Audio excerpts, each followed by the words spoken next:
Des abonnés, merci de recevoir mes salutations agro-éco-responsables. La terre ne trompe pas, c'est vrai, moi je ne touche pas avec elle. Ravi une fois de plus de vous servir dans cette énième vidéo chez Agripreneur où nous allons parler de la culture de papaye. Vous allez constater que ici nous sommes dans un champ de papaye. Si le cameraman peut faire un tour, que vous puissiez voir un peu dans l'ensemble ce qu'il en est. Mais dans cette vidéo chez Agripreneur, nous allons partager avec vous quelques petites remarques que vous aurez à faire sur le site pour que vous, en tant que producteur, vous puissiez vous affranchir de cela et apprendre et pour ne plus vous trouver dans cette situation-ci. Et si nous sommes dans un champ de papaye, en fait, d'une superficie d'environ 2 hectares, voire plus. Mais il y a énormément de manquements. Alors, ce qu'il faut savoir, en fait, c'est que avant de vous lancer dans la culture de papaye, rassurez-vous de mettre en pratique les conseils qu'on va vous donner ici. La première difficulté qu'il y a dans ce champ de papaye, pourquoi est-ce que, jusqu'au jour d'aujourd'hui, après près de 12 mois de mise en terre des plants, le promoteur n'est pas encore entré dans sa production, dans ses récoltes, ou bien il n'a pas encore de gain, c'est justement parce qu'en fait, les choses n'ont pas été faites dans le respect des règles de l'art. Si on va dans la loi des 4S, il y a la semence qui n'a pas été respectée. C'est-à-dire qu'ici, on a pris les semences tout venant. On est allé dans le marché, on a pris les papayes, on a récolté les graines, on a récupéré les graines, on a mis en champ. Ce qui n'est déjà pas bon parce que quand vous faites ça, vous n'avez pas un objectif de production. Parce que pour pouvoir choisir la qualité des semences, vous donne un objectif de production. Le marché, la cible et tout. Donc ce qui n'a pas été fait, ce qui n'est pas bon. La deuxième chose en fait chez les agripreneurs, ici, ce qui comme manquement est primordial et indispensable, c'est le système d'irrigation. Vous allez voir que ici on a un système de papa par exemple comme ça. Vous voyez le sol, regardez le sol. Vous voyez comment c'est sec. Et vous voyez l'effet. Vous voyez l'effet de la sécheresse et tout machin sur les fruits. Les papayers ont perdu les feuilles. Parce qu'il y a le stress hydrique qui est là.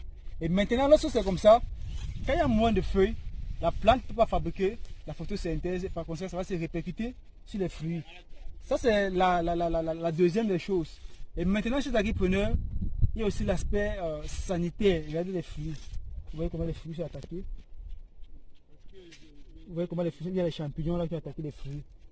Et là, comme ça, les fruits vont pourrir. Ce sera, en termes de qualité, il n'y aura pas vraiment la qualité de fruits à mettre sur le marché. Donc, c'est pas intéressant. Et vous voyez la grosseur des fruits. Si on peut avancer. Vous allez voir la grosseur des fruits. Regardez. Regardez à quoi ça ressemble. Parce qu'il n'y a pas de l'eau pour pouvoir apporter le système d'irrigation. Et aussi, dans la plantation, on a aussi pas mal de pieds mâles. Il y a pas mal de pieds mâles de papayers qui sont là. Parce qu'en fait, les semences sont venues un peu de partout. Chez l'entrepreneur, il y a aussi le fait que le promoteur ici a plusieurs sites. C'est-à-dire que chez Jean Papier, il y a sur 3 sites. Site 1, site 2, site 3. Non. Quand vous voulez faire dans une culture, rassurez-vous d'avoir une base. Une base sur laquelle vous devez être bien installé pour mieux contrôler et suivre l'exploitation. Parce qu'avec 3 sites, c'est difficile pour le suivi, pour le management. L'investissement aussi devient pénible. Parce qu'ici, il y a le problème de vol qui se pose. Parce que quand le personnel se trouve sur le site 2, les gars viennent sur le site 1 pour cueillir les papayes. Quand ils sont sur le site 3, les gars sont sur le site 2 pour cueillir les papayes. Parce qu'ils n'ont pas une base. Et ça devient pénible. Donc, je vous interpelle, vous promoteurs qui voulez vous lancer. Que lorsque vous achetez peut-être des parcelles agricoles, rassurez-vous d'acheter une parcelle, peu importe la taille, mais sur un seul site. Ça permet que vous pouvez investir là et mieux contrôler que d'avoir différents parcelles à différents sites. Et vous venez faire différentes cultures là-dessus. Ça devient pénible pour le personnel, pour le suivi. Le même personnel va se déplacer du site A au site B ou au site C. Ça devient pénible. Donc voilà un peu les différents éléments, les différents manquements qu'il y a dans cette opération de papaye ici. Donc, chez l'entrepreneur, si vous voulez lancer dans cette culture de papaye, qui est vraiment rentable, rassurez-vous que le strict minimum puisse être là. Parce qu'ici, déjà le suivi quotidien, il n'y a pas. Depuis qu'on a mis le champ en place, il n'y a véritablement pas un cahier de suivi d'exploitation, rien n'est respecté. Donc comme on a mis là, ceci là comme ça, il n'y a pas l'irrigation qui suit, il n'y a pas une bonne fertilisation qui est là, il n'y a pas l'irrigation. Donc il y a tellement de manquements que je pense que si le promoteur ici avait mis cela en pratique, il serait vraiment à ce jour en train de sourire quoi. Pour dire en fait que la terre ne trompe pas en triche fabriquée. Mais lorsque vous trichez, vous avez le résultat qu'il faut. Donc ici en fait, le site est propice pour la papaye, il faut le dire. L'environnement est propice pour la papaye, mais c'est le suivi qu'il y a passé. La gestion systématique qu'il n'y a pas. Et vous le savez, le promoteur n'est pas au pays, il est hors du pays. Et c'est entouré par des personnes qui n'ont certainement pas la bonne maîtrise ou la bonne discipline pour les travaux. Et je pense aussi que le promoteur, lui, ce qu'il doit faire, c'est se rassurer que le strict minimum qui est disponible. Déjà, même l'irrigation déjà est disponible. Mais vu aussi le fait que le semis n'a pas été fait de façon. On peut avancer pour que vous puissiez voir. Vous avez un pied papaye ici. Vous avez un pied long là-bas. Donc, on n'a pas vraiment d'alignement dans le site. Par exemple, ici.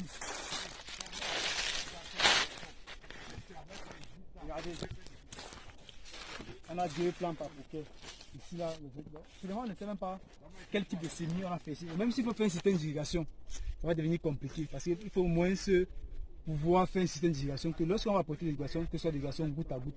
Parce que si les gars, ce qu'ils font, c'est qu'ils prennent l'arrosoir ou le tuyau, ils viennent au pied pour mouiller. J'appelle ça mouiller. Imaginez par exemple un papayer ici que vous avez ici. Il y a combien de fruits ici, si on commence à approcher. Il y a combien de fruits ici? 1, 2, 3, 4, 5, 6, 7, 8, 9, 10, 11, 12, 13, 14.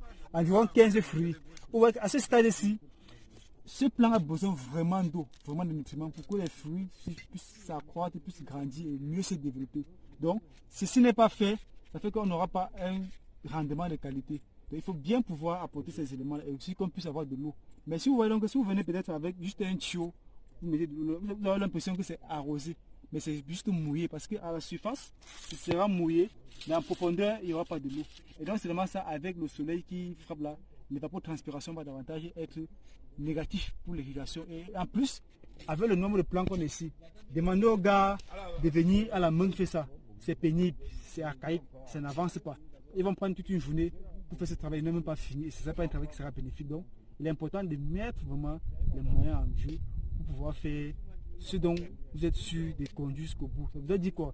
Autant mieux faire sur une petite taille et bien suivre que de vouloir faire une grande taille et ne pas avoir les moyens de capacité pour pouvoir suivre. Vous allez vous retrouver à la fin d'être dans les pertes. Donc, chez l'agripreneur, j'espère que les conseils dans cette vidéo vous seront utiles et que vous saurez mettre cela en pratique pour parvenir à une agriculture qui puisse être rentable, stable et durable. Vive l'agriculture africaine, vive l'agroafricanisme. C'était comme ça pour vous, le chantinet agroafricain, pour vous servir avec beaucoup de plaisir et beaucoup de bonheur dans cette vidéo. Disons à très bientôt pour un sujet encore plus intéressant et encore plus alléchant. Bye bye.